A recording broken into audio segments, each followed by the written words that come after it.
विद्यार्थी मित्रांनो, तुमचं आज मी ह्या ऑनलाईन क्लासमध्ये स्वागत करते। तर आज आपण साहित्य मंथन भाग 1 या पुस्तकातील सातवा पाठ आहे आपला शेरास सव्वा शेर। हे एक नाटक आहे, तर ते आज आपण नाटक बघणार आहोत। शेरास सव्वा शेर ही म्हण पण आहे, अनेक वेळा आपण ऐकलेलं आहे। हे एक नाटक आहे। भा.वी. वरेरकर म्हणजेच भार्गव विठ्ठल वरेरकर, त्यांना मामा वरेरकर असं सुद्धा म्हटलं जात होतं। तर त्यांनी हे नाटक लिहिलेलं आहे। आज आपण त्यांचं हे नाटक बघणार आहोत। तर हाच मुलाचा बाप ह्या नाटकातील हा एक भाग इथे घेतलेला आहे, तो भाग आपण या ठिकाणी बघणार आहोत। याशिवाय मामा वरेरकर यांनी सत्तेचे गुलाम, सोन्याचा कळस, संन्याशाचा संसार इत्यादी अनेक नाटके लिहिलेले आहे, अनेक कादंबऱ्या सुद्धा त्यांनी लिहिलेल्या आहे। तर विद्यार्थी मित्रांनो, आज आपण 21व्या शतकामध्ये वावरतो, विज्ञानाच्या युगामध्ये वावरत असलो तरी सुद्धा आज अनेक वेळा आपल्याला वर्तमानपत्रामध्ये किंवा टीव्हीमध्ये बातम्या बघायला मिळतात। हुंडाबळी म्हणजे बघा, आज आपण चंद्रावरती जाऊन राहण्याचं स्वप्न बघतोय, तरी सुद्धा आजच्या ह्या जगामध्ये मुलगी शिकलेली आहे, स्वतःच्या पायावर उभी आहे, ती देश सांभाळू शकते, ती राष्ट्रपती झालेली आहे, पंतप्रधान झालेली आहे, मंत्री झालेली आहे, आज ती स्वतःच्या पायावर उभी आहे, अगदी ती देशाचा कारभारसुद्धा बघते आहे, तरीसुद्धा अनेक ठिकाणी आपल्याला हुंडाबळीच्या बातम्या बघायला मिळतात। ही फार दुर्दैवाची गोष्ट आहे। तर 1916मध्ये बंगालमध्ये सुद्धा एक स्नेहलता नामक एका मुलीने आपल्या बापाला हुंडा देणं जमत नाही आहे आणि माझ्या लग्नासाठी त्यांना त्यांचं घरदार सगळं विकून रस्त्यावर यावं लागतंय, ही गोष्ट तिला आवडली नाही आणि तिने आत्महत्या केली 1916मध्ये। आज आपण 21व्या शतकात वावरतोय बघा विद्यार्थी मित्रांनो। तर ह्या बातमीने प्रभावित होऊन मामा वरेरकर किंवा भा.वी. वरेरकरांनी हे नाटक लिहिलेलं आहे।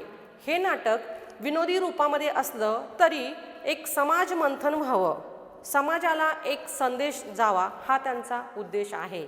म्हणजे साध्या सरळ पद्धतीने एखादी गोष्ट कुणाला सांगायची म्हटली किंवा उपदेश द्यायचा म्हटला की तो त्यांना तितका उपजत नाही किंवा समजत नाही, पण तीच गोष्ट किंवा तोच संदेश त्यांना विनोदाच्या ढंगाने त्यांच्या हृदयापर्यंत, त्यांच्या मनापर्यंत सांगितला तर तो सहज पोहोचतो।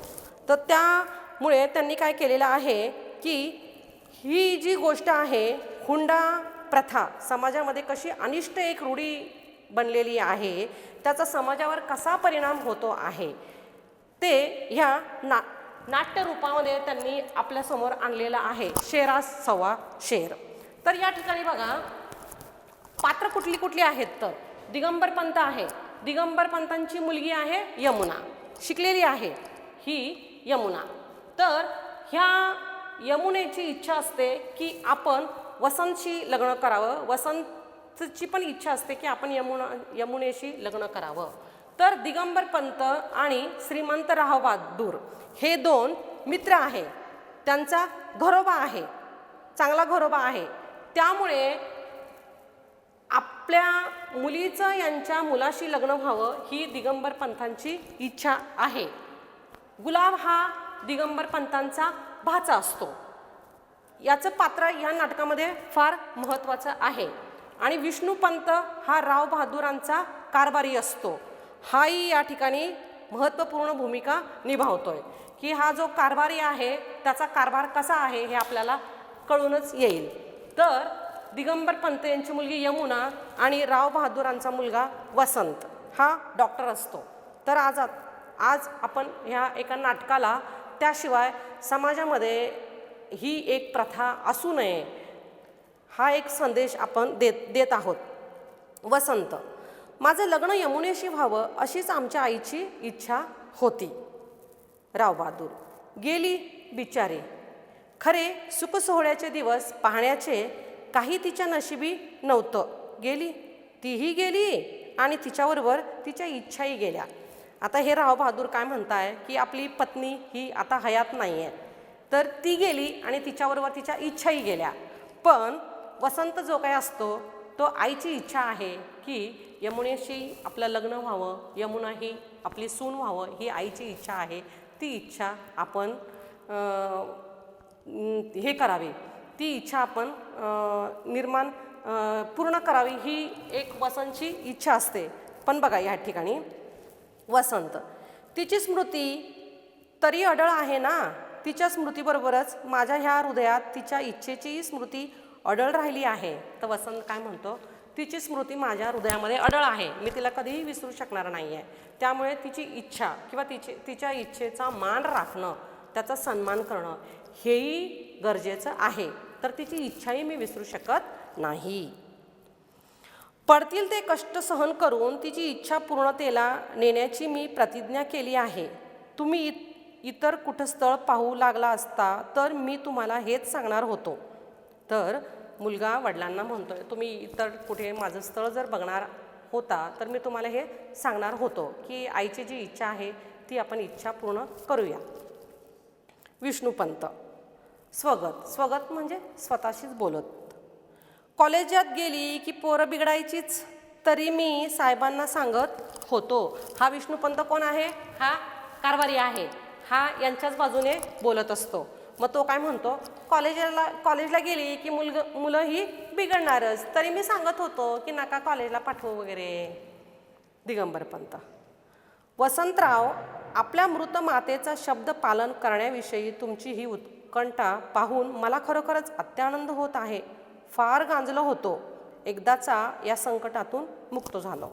दिगंबरपंत, मुलीचे वडील असतात. साहजिकच मुलीचे वडील म्हटल्यानंतर त्यांना मुलीच्या लग्नाची काळजी, मुलीला चांगलं स्थळ मिळावं, मुलीचं लग्न व्हावं ही एक काळजी असते. मग आपल्या मनात जी इच्छा होती त्या इच्छेचा समोरचा व्यक्ती मान राखतो आहे म्हटल्यानंतर त्यांना आनंद होतो आणि मग ते म्हणतात की मी फार गांजलो होतो. गांजणं म्हणजे मी फार कष्टात होतो, आता त्याच्यातनं मी मुक्त झालो आहे. म्हणजे मला एक काळजी होती, त्या काळजीतून मी आता मुक्त झालो आहे, म्हणजे एका संकटातून मी मुक्त झालो आहे. राव म्हणजे राव बहादूर. स्वगत म्हणजे स्वतःशीच. अरे, हे तर एकमेकांच्या गळीसुद्धा पडू लागले. आता असं केलं पाहिजे. उघड म्हणजे जोऱ्यात.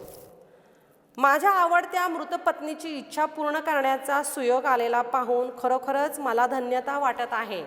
आता हे राव बहादूर काय म्हणताय की बघा, म्हणजे यांच्या मनामध्ये काहीतरी वेगळंच होतं आणि आता मात्र ते उघडपणे, कारण मुलाशी विरोध करता येत नाही आहे, त्यामुळे ते काय म्हणताय की पत्नीची इच्छा पूर्ण होते याचा मला सुद्धा आनंद आहे. वसंत, स्वतःशी, मी हे काय ऐकतो आहे, बाबांचेच का हे उद्गार? कारण वसंतला माहीत असतं की वडिलांचा स्वभाव कसा असतो. कुठली एखादी गोष्ट ते पटकन स्वीकारत नाही किंवा पटकन तयार होत नाही, आणि आता एकदम पटकन तयार होत आहे म्हटल्यानंतर आश्चर्य वाटतंय. म्हणून त्याला असं वाटतं हे उद्गार बाबांचेच की काय. गुलाब, स्वगत, स्वतःशी, यात काहीतरी कावा आहे. काहीतरी कावा म्हणजे यात काहीतरी एक डावपेच आहे. म्हणतात की नाही, दाल में कुछ काला है, त्या पद्धतीने याच्यामध्ये काहीतरी आहे, काहीतरी डावपेच आहे. दिगंबर, खरोखरच आज मीही धन्य झालो.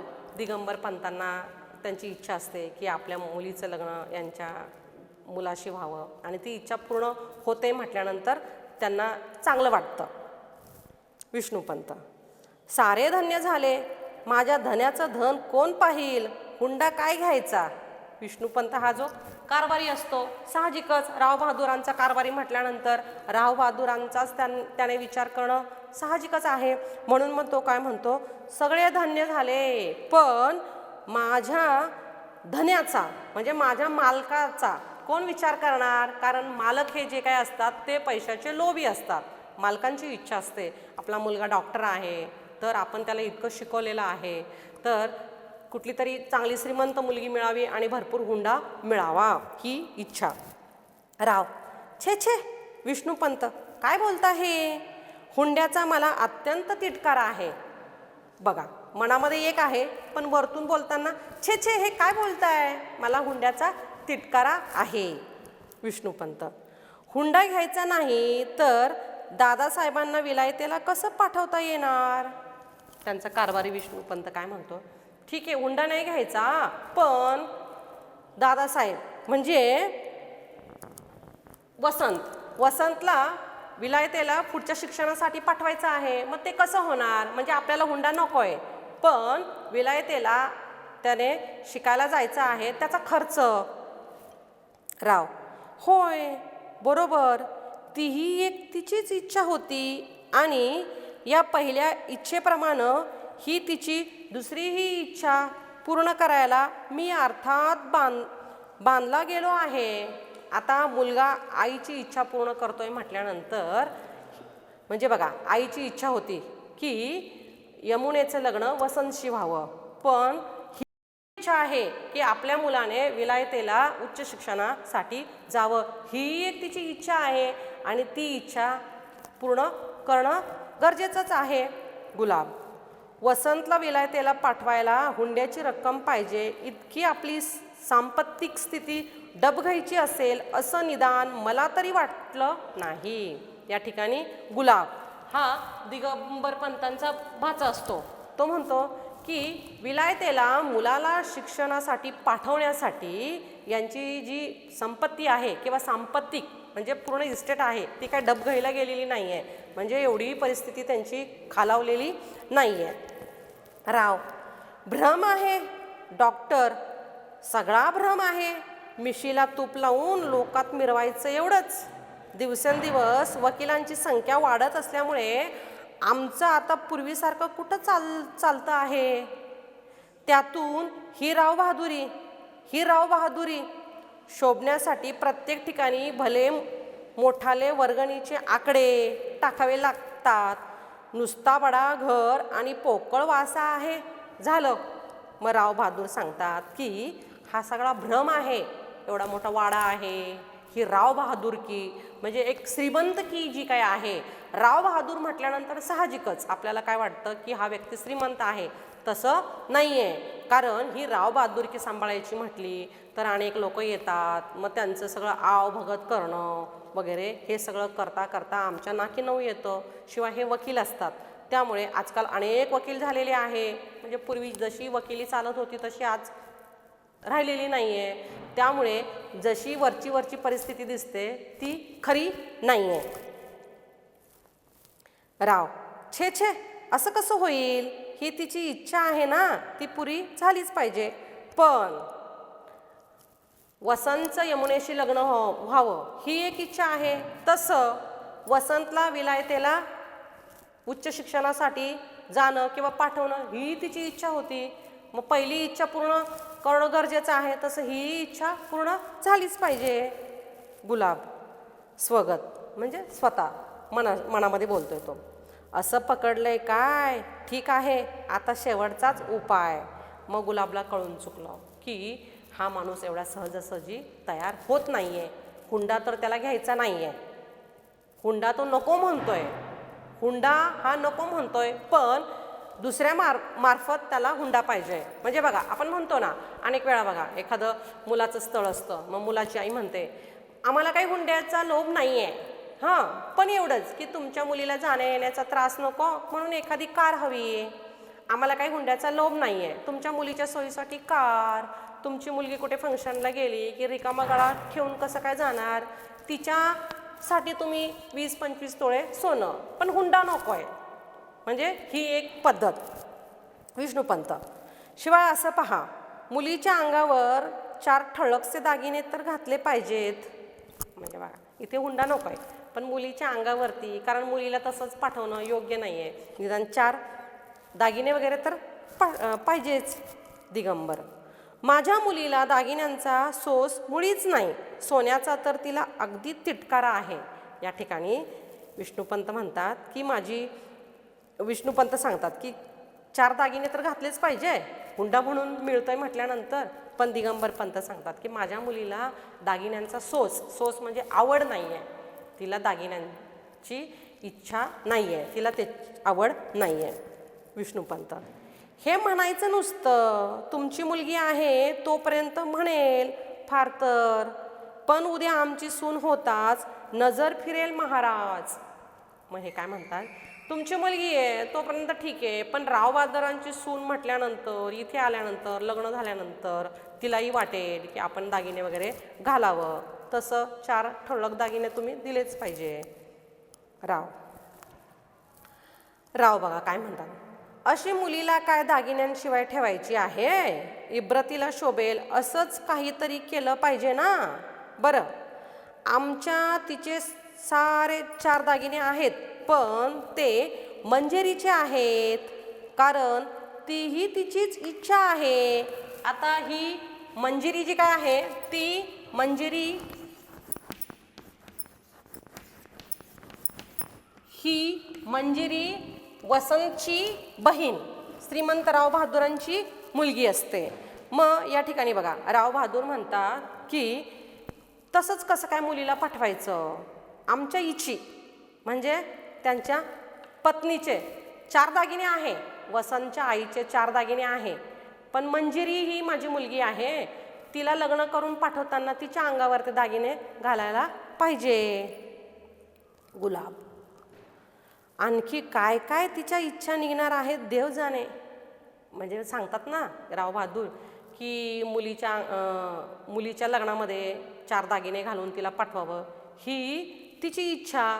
तसे अजून किती इच्छा निघतील. विष्णुपंत, बरं लग्नाच्या खर्चाची काय वाट. विष्णुपंत म्हणतात आता ठीक आहे, हे दागिन्यांविषयी वगैरे झालं, पण आता लग्नाचा खर्च वगैरे. राव, काय वाढतं आहे एक एक, लग्न पाहावं करून आणि घर पाहावं बांधून असं म्हणतात, ते काही खोटं नाही. लग्न तर थाटात झालं पाहिजे बुवा, एकुलता एक मुलगा. इथे बघा राव बहादूर काय म्हणताय, मन आहे ना लग्न पाहावं करून आणि घर पाहावं बांधून. तसं म्हणजे लग्नामध्ये काय काय विघ्ने येतात आणि कसं कसं त्याच्यातनं पार व्हावं लागतं, तसं एक एक एक एक एक एक समस्या वाढत जातात. मग तसं मग लग्न खरंच काय असतं हे एवढ्या सहजासहजी कळत नाही. त्याचा खर्च हे ते अनेक गोष्टी लागतात. घर बांधत असताना सुद्धा अनेक एक एक एक एक समस्या उद्भवतात. मग त्याच्यातनं कसं पार व्हायचं त्या पद्धतीने. बघा राव, हे झालं तुझं म्हणणं, पण आमचे म्हाताऱ्यांचे आषाढभूत डोळे. या ठिकाणी बघा वसंत काय म्हणतोय, माझं लग्न केवळ शास्त्रविधी पलीकडे इतर कसला देखील थाटमाट न करता व्हावं अशी माझी इच्छा आहे. म्हणजे लग्न म्हटलं की कोणी रजिस्टर लग्न करतात, कोणी यादी पे शादी, 4 लोकांना बोलून आपले नातेवाईक वगैरे अगदी साध्या पद्धतीने, किंवा लग्न म्हटलं की अगदी मोठ्या थाटामाटातही लग्न करतात. तसं वसंत म्हणतो माझी इच्छा आहे अगदी साध्या सोप्या पद्धतीने, फार थाटामाटात न व्हावं ही माझी इच्छा आहे. राव बघा त्याला काय म्हणतात, हे झालं तुझं म्हणणं, पण आमचे म्हाताऱ्यांचे आषाढभूत डोळे निवावे कसे. निवावे म्हणजे शांत कसे व्हावे. कारण आई वडील म्हटलं की आई वडिलांच्या अनेक इच्छा असतात की मुलाने डॉक्टर व्हावं, मुलाचं लग्न व्हावं, सून बघावी, नात बघावी. तसे ही एक आमची इच्छा आहे. ते कसं नाही, लग्न थाटातच झालं पाहिजे. तुला यात काही समजत नाही. दिगंबर पंत, हुंड्याचा तर मला अगदी तिटकार आहे, पण तुम्हीच सांगा. डॉक्टर, तुम्हीच सांगा, पैशाशिवाय या साऱ्या गोष्टी व्हाव्या कशा. तिच्या साऱ्या इच्छा तर पूर्ण झाल्याच पाहिजेत. नुसती यांची मुलगी पत्करायची एवढी एकच इच्छा पुरवल्यानं तिच्या स्वर्गस्थ आत्म्याला समाधान मिळेल असं कसं म्हणता येईल. कारण आता या ठिकाणी राव बहादूरांना कळून चुकलंय की आपला जो मुलगा आहे तो मुलगा आईची इच्छा मानून यमुनेशी लग्नाला तयार आहे. पण यमुना ही गरीब घराण्यातली आहे. यमुनेच्या वडिलांकडनं आपल्याला काही हुंडा वगैरे मिळणार नाही आहे. त्यामुळे मग हे म्हणतात की ही तिची इच्छा, मुलाने परदेशात शिकायला जावं, मुलीच्या अंगावरती 4 दागिने असावे आणि लग्न कसं थाटामाटात व्हावं, ह्या सगळ्या तिच्याच इच्छा. कारण मुलगा आईच्या इच्छेला मान देतोय म्हटल्यानंतर मग ही पण तिचीच इच्छा. विष्णुपंत, एकुलता एक मुलगा नवसा सायासांनी झालेला, त्यातून नवसही काही थोडे थोडके नव्हेत बरं. लघुरुद्र, महारुद्र, महाभिषेक, शतचंडी, तुलाभार, हे आणि ते काय बोलू नका. नुसते नवस फेडायला 3000 रुपये लागले. बघा या ठिकाणी काय म्हणताय की मुलगा व्हावा म्हणून किती नवस केले आणि किती प्रयत्न केले, पूजा विधी विधान सगळं केलं आणि ते सगळं फेडायला एकूण 3,000 रुपये. किती? 3,000. विद्यार्थ्यांना तुम्ही म्हणणार 3,000 म्हणजे काय फारसे नाही आहे, पण त्या काळामध्ये 3,000 रुपये ही फार मोठी रक्कम होती. आलं लक्षात? तर म्हणून म्हणताय की 3,000 रुपये नुसता हे नवस फेडायला लागले. गुलाब, विष्णूपंत जरा इकडे या, बाजूला या पाहू. एकीकडे त्याला बोलवत म्हणतात इकडे या जरा बाजूला. आता तुम्ही सांगितलेल्या सर्व बाबींचे आकडे तुम्ही ठरविलेच असतील, त्यात आणखी एक आकडा मिळवा. कारण बघा या ठिकाणी गुलाब काय म्हणतोय विष्णूपंतांना, तुम्ही बाजूला या, कारण तुम्ही सगळे आकडे असे ठरवलेलेच आहे. लहानाचा मोठा मुलगा करायला एवढे, डॉक्टर व्हायला एवढे, नवस फेडायला एवढे, याला एवढे, त्याला एवढे, त्याचे सगळे तुम्ही आकडे ठरवलेलेच आहे. तर या इकडे सांगा. गुलाब, विष्णूपंत, तो कोणता? गुलाब, वसंत, हा यांचा मुलगा.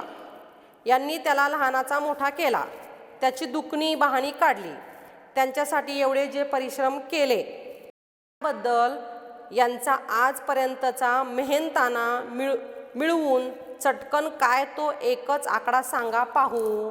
हुंडा हा द्यायची आमची तयारी आहे. आता इथे गुलाब काय म्हणतात की तुम्ही वसंतला लहानाचं मोठं केला, त्याला शिकवलं, त्याची दुखणी वगैरे काय काय काढली, त्याला डॉक्टर केलं, मग त्याचं काय काय काय काय खर्च आलेला आहे, त्या सगळ्या खर्चाचा एक आकडा सांगा, आम्ही हुंडा द्यायला तयार आहे.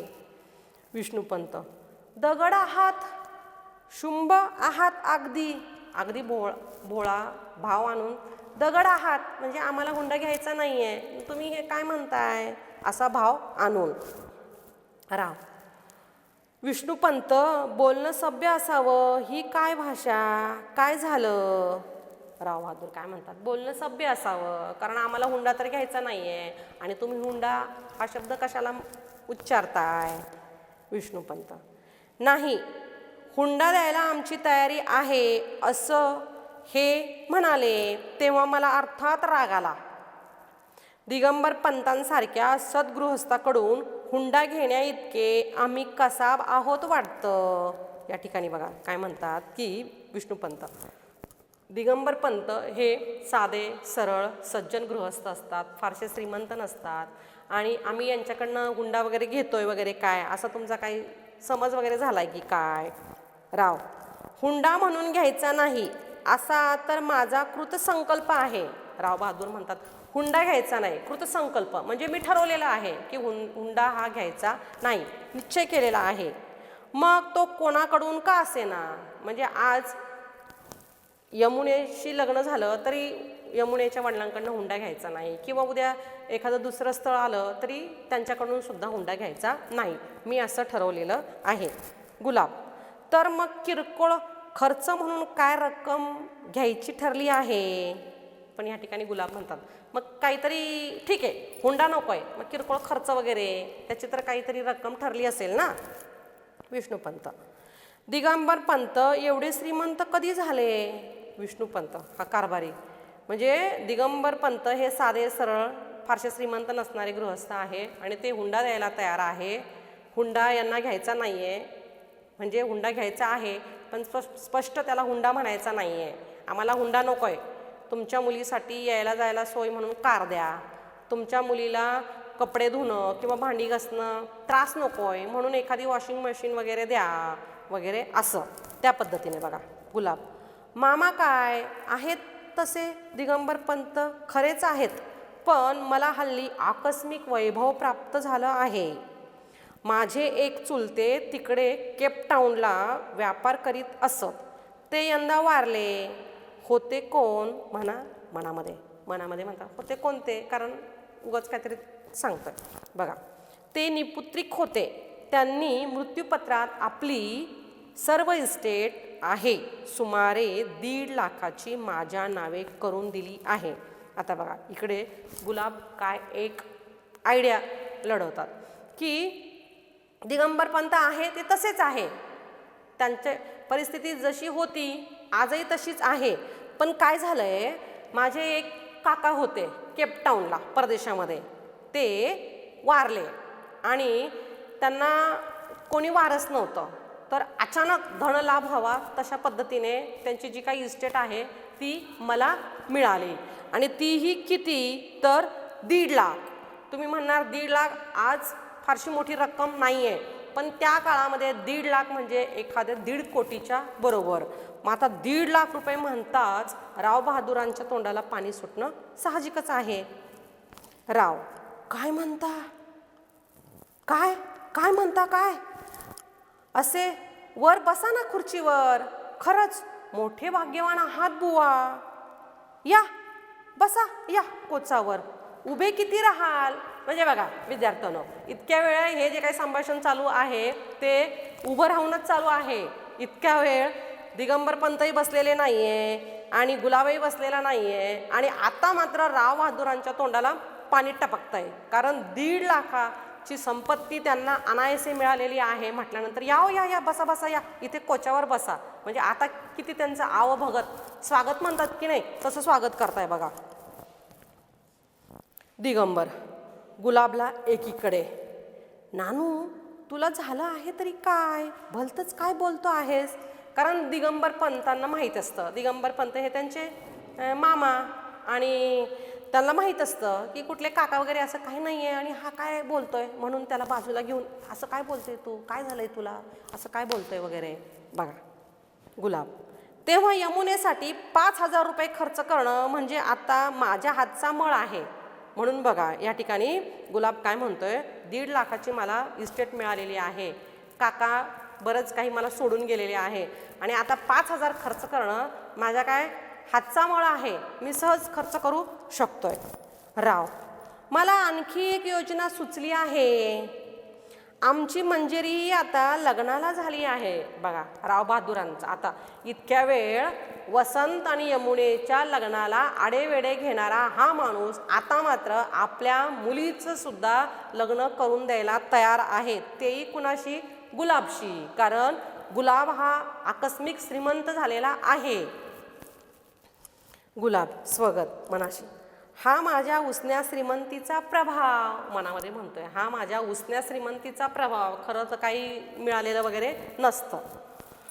राव, तेव्हा वसंताच्या लग्नाबरोबर तुम्ही उभयंतांचंही लग्न उरकवून घेऊ, म्हणजे थाटात थाट होऊन खर्चाचीही ओढाताण होणार नाही. मग या ठिकाणी बघा इतक्या वेळ राव बहादूर वसंत आणि यमुनेच्या लग्नाला तयार नसता, आडेवेडे घेत असतात, पण आता हा लोभी माणूस आता आपल्या मुलीचं सुद्धा लग्न, मंजिरीचं सुद्धा लग्न करून द्यायला तयार आहे, तेही एकात एक लग्न करून द्यावं ही त्यांची इच्छा आहे.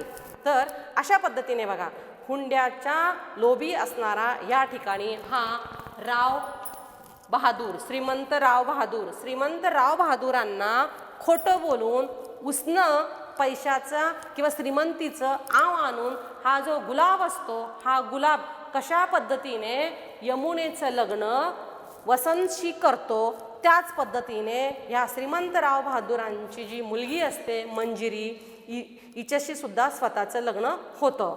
म्हणजे बघा समाजामध्ये हुंडा ही जी प्रथा आहे ती कशी एक कुप्रथा आहे. कुठेतरी ही जी समस्या आहे, हा जो एक प्रॉब्लेम आहे असं आपण म्हणतो, ती समस्या कुठेतरी मुळापासून उपटून गेली पाहिजे.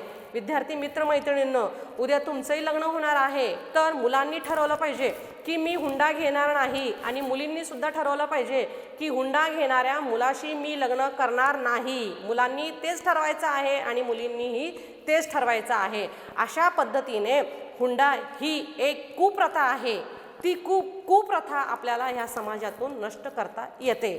फक्त हा धडा अभ्यास करून किंवा हे जे काही नाट्य उतारा आहे तो अभ्यास करून 5 किंवा 10 मार्क आपल्याला कसे मिळतील हे न बघता आपल्या जीवनामध्ये सुद्धा ह्या गोष्टीचा कितपत आपण अवलंब करून दुसऱ्यांना सुद्धा ही गोष्ट सांगू शकतो आणि समाजामध्ये एक चांगला संदेश पोहोचवू शकतो, हे आपल्याला बघायचं आहे.